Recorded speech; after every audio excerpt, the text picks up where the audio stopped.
विपक्ष के पास कोई एजेंडा नहीं है। ये सारे एक साथ मिल जाएंगे, तब भी जनता इनका साथ देने को तैयार नहीं है। बिहार में 40, उत्तर प्रदेश में 80। एक बार हम सीताराम बोलेंगे तो 40 और 80 मिलाकर के 120 हो जाता है। देश में 350 से अधिक सांसदों के साथ माननीय नरेंद्र मोदी जी के नेतृत्व में कमल का फूल खिला करके देने के लिए देश की जनता तैयार है। और मैं कई राज्यों में जाता हूं, मैं चारों तरफ एक बात ही देख रहा हूं, किसी के मन में माननीय प्रधानमंत्री नरेंद्र मोदी जी को लेकर के कोई दूसरा विकल्प उनके सामने उनको दिखाई नहीं दे रहा। इसलिए 9 वर्ष सरकार के पूरे होने पर लोकसभा क्षेत्र बस्ती में हमारे सांसद हरीश जी, हमारे प्रभारी मंत्री जी, हमारे खन्ना जी, कई सब वरिष्ठ नेतागण आए, आपने सबको सुना है। सबके साथ हर लोकसभा में इस प्रकार की जनसभाओं का इस भीषण गर्मी में इतनी भारी संख्या में लोगों का आना यह दर्शाता है कि कार्यकर्ता तो अपना पसीना बहा ही रहा है, लेकिन जनता भी मोदी जी के लिए अपना पसीना बहा रही है। सपा गुंडों की पार्टी, भारतीय जनता पार्टी गरीबों की पार्टी।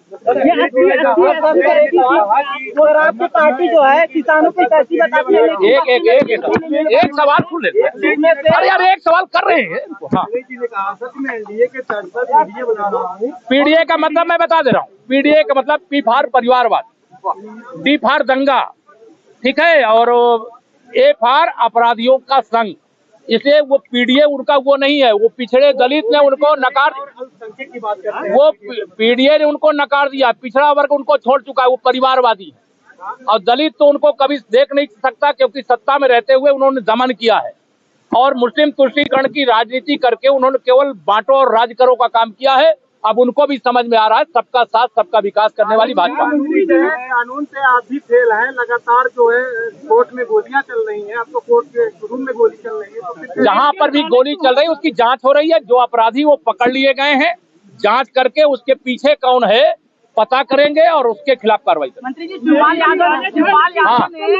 ट्यूबवेल बंद है, ट्यूबवेल में बिजली नहीं है, नहरों में पानी नहीं है। किनके वहाँ सैफई में नहीं है क्या? बाकी चीज नहीं, कहा नहीं, सैफई में नहीं, बस्ती में नहीं है।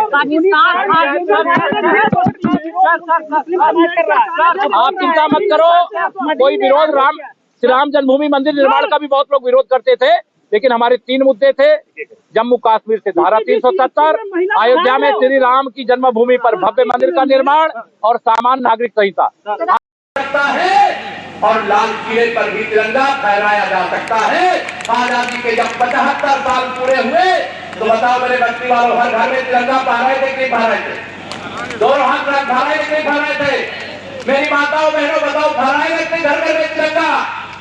जम्मू कश्मीर में भी हर घर में तिरंगा फहराने का काम माननीय नरेंद्र मोदी जी के नेतृत्व में सरकार बनने के बाद, धारा 370 हटने के बाद वहां पर हुआ। मैं बधाई देता हूं आदरणीय प्रधानमंत्री जी के अगुवाई में जब सरकार बनी तो अयोध्या में रामलला का भी भव्य मंदिर बन गया, बाबा विश्वनाथ का धाम बन गया। अभी कुछ सीता विवाद में है, मुकदमा चल रहा है।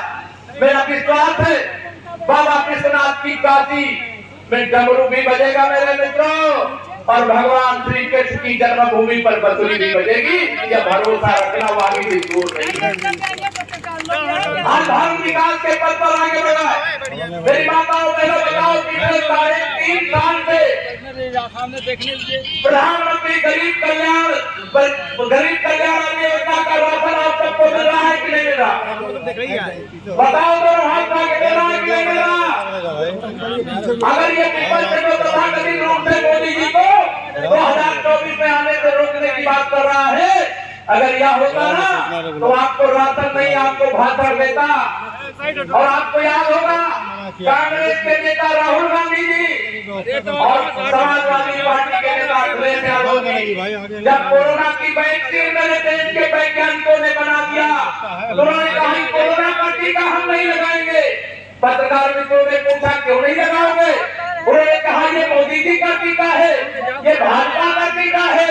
वो कैसा अफवाह फैला रहे थे, कैसा माहौल खराब करने की कोशिश कर रहे थे, लेकिन देशवासियों को प्रणाम, आप सब लोगों ने सहयोग किया और 220 करोड़ भारतवासियों को कोरोना का टीका लगा करके इस महामारी को मार डालने का काम किया गया।